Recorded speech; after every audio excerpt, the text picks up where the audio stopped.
Здравствуйте, Геннадий Георгиевич. Здравствуйте. Здравствуйте. Здравствуйте. У нас есть вот такое предложение внести вашу кандидатуру в список выдающихся деятелей земляков земли Чувашской. Тем более, что год 2002 объявлен главой Республики Чувашской годом выдающихся земляков. В связи с этим очень бы хотелось спросить, может, поделитесь своим вкладом в развитие поселка Новой Лапсары, Чувашской Республики, города Чебоксары, как организатора производства. Вот об этом. Как руководитель? Ну, я на фабрику пришел работать в 1969 году, в декабре месяце. Свою трудовую деятельность я начал с бригадирской должности. Потом завтехник, начальник цеха. Потом освободительский торпарткома, главный завтехник, заместитель генерального директора. Потом в конце 1987 года меня назначили директором птицефабрики Лапсарской. Ну, в то время уже пошел полным ходом развивается. Что же в первую очередь делали? У нас котельная, значит, плохая была. Не в том смысле плохая, но потому что мы обеспечили теплом весь поселок. Потому что хочешь не хочешь, надо было обязательно отдельные индивидуальные котельные должны были построить. Вот мы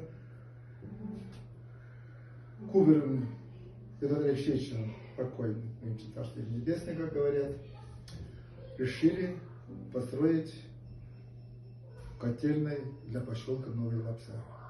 И построили. Также у нас не была канализационной станции. Директор водоканала с Земельяновым решили построить насосную станцию не только для птицефабрики, а для поселка села. Вот и построили. Ну, кроме того, для меня это мы построили детский сад, дворец культуры, где мы открывали его.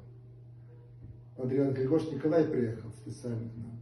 Вот на ферма он побывал. Потом бани построили при мне, последние дома, 21, 23, 25 дома построили. И еще один дом тут в кирпичном варианте, вот где дворец культуры. Вот наряду. Перебью, извините, с Владимиром Владимировичем Даниловым вы открывали. Вот, да, я хотел бы сказать, да, наряду с этими вопросами мы также решили открыть в поселке Лапсары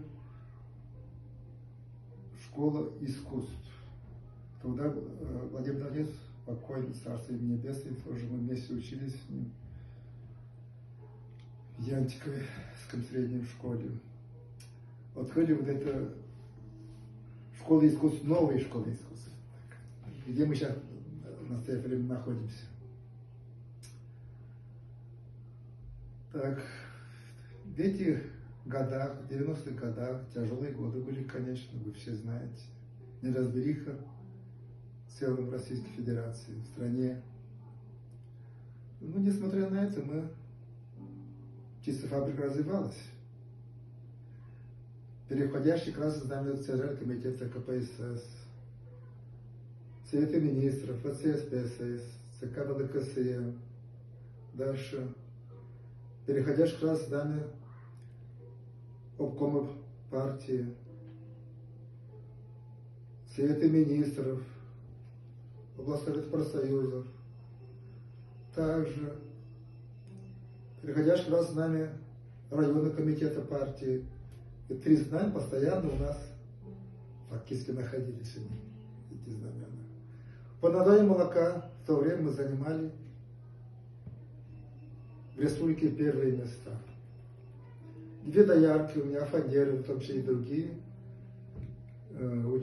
принимали участие в ВДНХ, и они заслужили бесплатно автомашин «Москвич». А птицефабрик тогда дали УАЗ-461 в военном исполнении. Вот, что